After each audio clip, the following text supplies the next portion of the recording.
आज के क्लास में हम लोग क्लास 10 के केमिस्ट्री के एक टॉपिक को पढ़ेंगे जिसका नाम है अम्ल क्षारक लवण। इसमें आज हम लोग क्षारक के बारे में जानेंगे।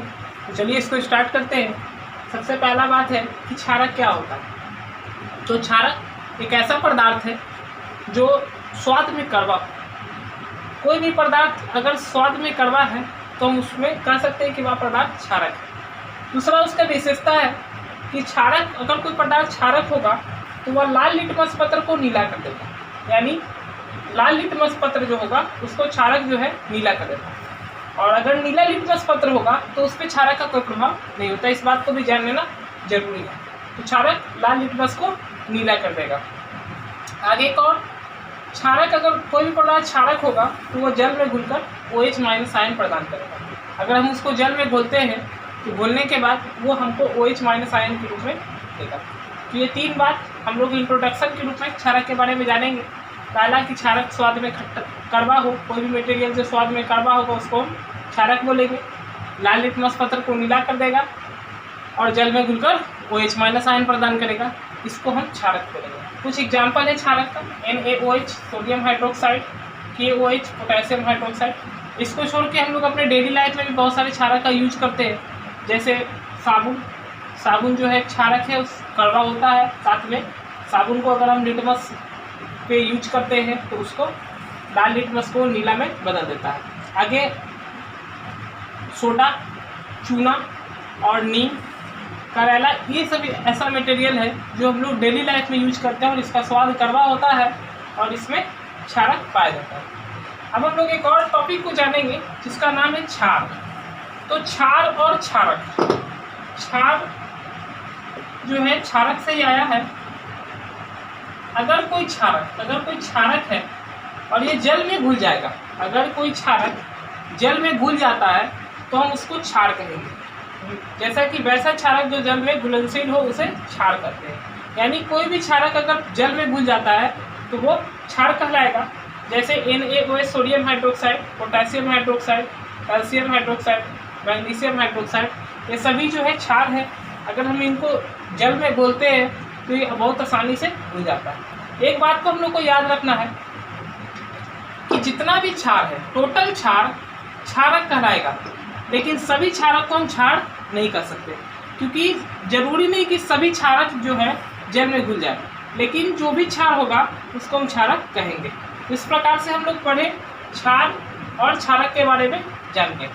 अब हम लोग पढ़ेंगे क्षारक के रासायनिक गुण को, कि क्षारक में रासायनिक गुण क्या होता है। तो सबसे पहला क्षारक का रासायनिक गुण है धातु के साथ अभिक्रिया। यानी यदि कोई क्षारक धातु के साथ अभिक्रिया करता है तो क्या होगा। तो हम लोग साधारण भाषा लैंग्वेज में जानेंगे कि अगर कोई क्षारक धातु से अभिक्रिया करता है तो वो लवण बनाएगा, साथ में हाइड्रोजन गैस मुक्त करेगा। इसको मैंने लिखा है, क्षारक धातु से अभिक्रिया करके लवण बनाती है तथा हाइड्रोजन गैस विस्थापित करती है। यानी धातु का निर्माण होगा, धातु जो है क्षारक से अभिक्रिया करके लवण का निर्माण करेगा और हाइड्रोजन गैस विस्थापित करेगा। इसको हम एक एग्जाम्पल से देखते हैं। ये सोडियम हाइड्रोक्साइड जब जिंक धातु से अभिक्रिया करता है तो सोडियम जिंकेट बनाता है, साथ में हाइड्रोजन गैस मुक्त होता है। इसके रिएक्शन को हम समझेंगे।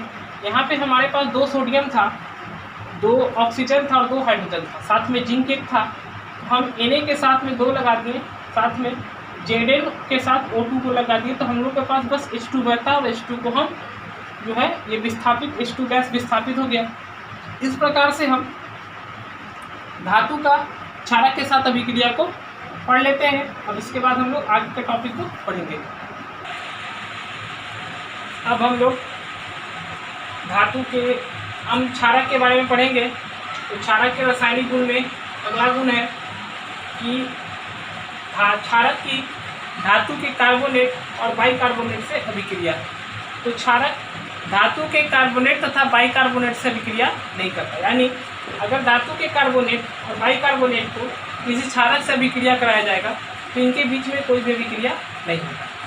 इसके बाद हम लोग पढ़ेंगे क्षारक की अम्ल के साथ अभिक्रिया। तो जैसा कि हम लोग अम्ल की विशेषता में पढ़े हैं कि जब अम्ल और क्षारक एक दूसरे से अभिक्रिया करता है तो लवण और जल बनाता है। तो ठीक उसी प्रकार क्षारक अम्ल से अभिक्रिया करके लवण और जल बनाते हैं। और इस अभिक्रिया को हम उदासीनीकरण अभिक्रिया कहते हैं। जैसा कि हम लोग फर्स्ट चैप्टर में पढ़े हैं कि अगर अम्ल और क्षारक एक दूसरे से अभिक्रिया करता है तो लवण और जल बनाता है, और इस अभिक्रिया को उदासीनीकरण अभिक्रिया कहते हैं। इसका हम लोग के एग्जाम्पल है अम्ल प्लस क्षारक, तो लवण और जल का निर्माण हो रहा है। यहाँ HCl कॉमन है हाइड्रोक्लोरिक एसिड, और NaOH सोडियम हाइड्रोक्साइड दोनों एक दूसरे से रिएक्शन करता है, तो Na के साथ Cl यानी NaCl बन जाता है, और ये H इसके साथ कंबाइन होकर H2O बना लेता है। इस प्रकार से हम लोग पढ़े अम्ल के साथ क्षारक की अभिक्रिया। अब हम आगे पढ़ेंगे आधातु के ऑक्साइड से अभिक्रिया। तो आधातु का ऑक्साइड क्षारक से अभिक्रिया करके भी लवण और जल बनाता है। क्यों? क्योंकि आधात्विक ऑक्साइड जो है, आधातु के ऑक्साइड या धात्विक ऑक्साइड अम्लीय प्रकृति का होता है। तो चूंकि ये अम्लीय प्रकृति का है, तो अम्ल और क्षारक एक दूसरे से अभिक्रिया कर रहा है, तो अम्ल और क्षारक एक दूसरे से अभिक्रिया करके लवण और जल बनाता है। इसी कारण से इस अभिक्रिया में भी लवण और जल का ही निर्माण हुआ। और इस प्रकार से CaOH2 ये हमारा कैल्शियम हाइड्रोक्साइड जब कार्बन डाइऑक्साइड जो है आधात्विक ऑक्साइड है, इससे रिएक्शन करता है, तो ये Ca कार्बन बीच में और ये ऑक्सीजन इसके साथ कंबाइन हो गए, तो CO3 और H2 और वो यहाँ से H2O बन के कैल्शियम कार्बोनेट बनाता है और जल बनाता है, तो ये लवण और जल बन जाता है।